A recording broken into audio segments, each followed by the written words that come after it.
m'appelle Viana, je suis ici parce que j'ai participé au projet Encourager la participation des filles dans les activités jeunesse et donc j'ai réalisé la recherche avec des collègues de la HETSL et de l'Université de Lausanne.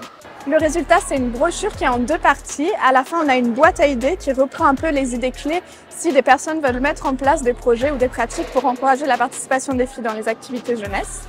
Et la première partie, et c'est ça un peu le cœur, le centre, c'est 17 vignettes avec les projets dont on est allé à la rencontre et qui présentent un peu sous forme journalistique des portraits avec des interviews, des photos de ces projets-là pour qu'on voie un peu qu'est-ce qu'il y a comme projet et comme pratique. 17 vignettes qui mettent en lumière des initiatives qui visent à rendre les espaces jeunesse plus inclusifs, plus accueillants et plus égalitaires, que ce soit dans un centre de loisirs, sur une rampe ou dans la rue. La brochure, elle s'adresse à un public large, elle s'adresse aux professionnels qui travaillent avec les jeunes de manière générale, mais aussi des bénévoles qui encadrent les scouts par exemple, ou qui font des activités avec des jeunes généralement entre début d'après-adolescence, adolescence jusqu'à l'âge adulte. On a réfléchi aussi à pas reproduire des stéréotypes dans les images qu'on a mis en avant, dans le vocabulaire qui a été employé.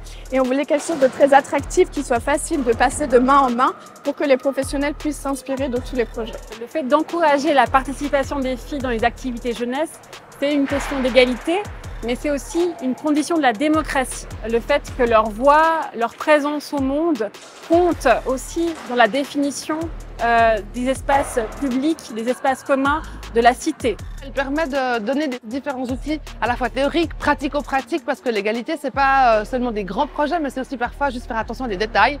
La musique qu'on met dans un centre de loisirs, ça permet aussi de réfléchir où est-ce qu'on place la table de ping-pong.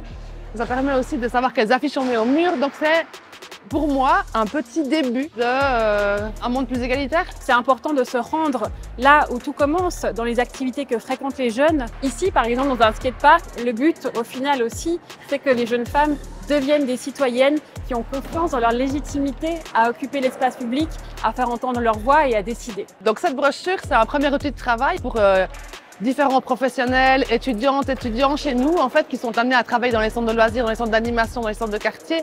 C'est aussi un outil précieux pour les professionnels qui sont aujourd'hui à l'œuvre sur le terrain, mais c'est un outil qui est amené à se développer parce qu'il est enrichi, nourri, travaillé en fait par les personnes qui sont intéressées à ces questions de genre et d'égalité.